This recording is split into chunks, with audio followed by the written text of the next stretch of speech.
Hello guys, Somnath કિચનમાં આપ સૌનું હાર્દિક સ્વાગત છે. તો આજે આપણે બનાવવાના છે ચંપાકલી ગાંઠિયા. તો તેના માટે મેં જો અહીંયા 500 ગ્રામ જેટલો લોટ લીધો છે, અટકળે લીધો છે. 500 ગ્રામથી ઉપર કદાચ હોઈ શકે, 500 ગ્રામ જેટલો જ છે. તો એના માટે મેં લોટ અહીંયા લીધો છે. તો આપણે આમાં એટલું આ છે ને અડધી વાટકી જેટલું સિંગ તેલ છે. તો એ આપણે અહીંયા મિક્સર જારમાં ઉમેરી દઈશું અને પછી આપણે એમાં નાખીશું સ્વાદ અનુસાર નિમક.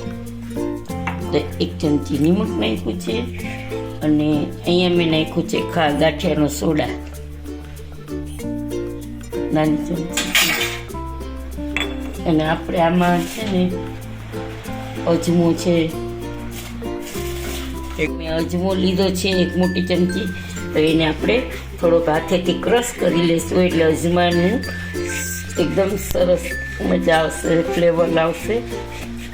અને ચણાનો લોટ છે એટલે ડાયજેશન સિસ્ટમ માટે અજમો વધારે સારો છે નાના છોકરાઓને. અને આ આપણે છે ને મિક્સર જારમાં એકદમ ફેરવી લેવાનું છે. આપણે ફેરવી લીધું છે તો એકદમ સરસ આનાથી ગાંઠિયા એકદમ સોફ્ટ અને એકદમ વ્હાઇટનેસ ઉપર ગાંઠિયા આવશે આપણા. તો હવે આપણે એ આમાં ઉમેરી દઈશું મોણ.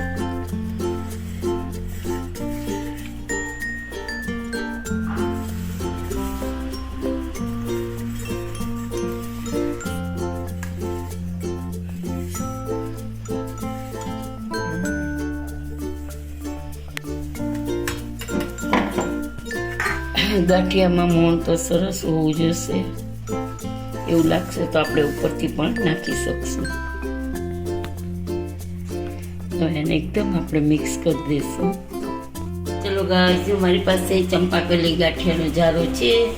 તો આજે હું એના ઉપર જ ગાંઠિયા બનાવીશ અને ઉપર ઓઇલ લગાવી દીધું છે. તો આવી રીતે આપણે જારો મૂકી દઈશું અને ગેસની ફ્લેમ એકદમ ધીમી રાખશું.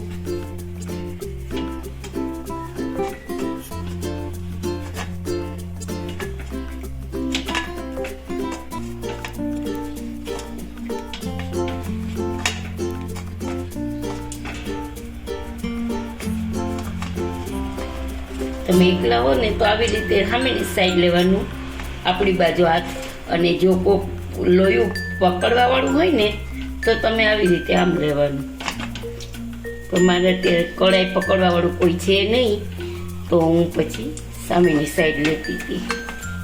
પછી ગાઈસ, આપણા ગાંઠિયા રેડી છે.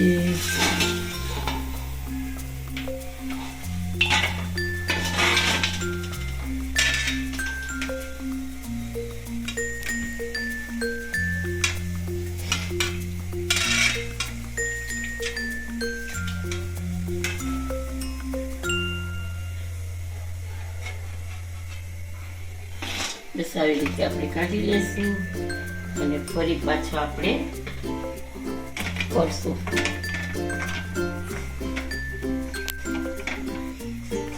તો મારે જારો બહુ જૂનો છે ને તો થોડીક મને બીક લાગે છે.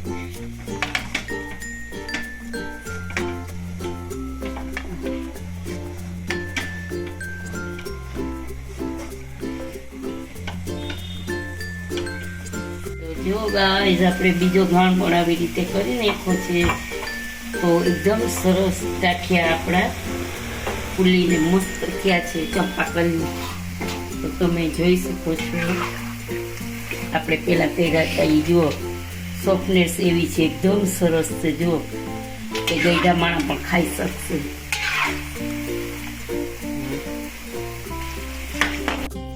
ચલો ગાઈસ, આપણે જો ચંપાકલી ગાંઠિયા રેડી છે. તો તમે જોઈ શકો છો એકદમ સરસ પોચા અને એકદમ ક્રિસ્પી છે. જો આજનો વિડીયો તમને કેવો લાગ્યો તે જણાવજો. સબસ્ક્રાઈબ કરજો, લાઈક કરજો અને શેર કરજો. અને મને જણાવીને કહેજો કે ચંપાકલી ગાંઠિયાનો વિડીયો કેવો લાગ્યો. જય શ્રી કૃષ્ણ.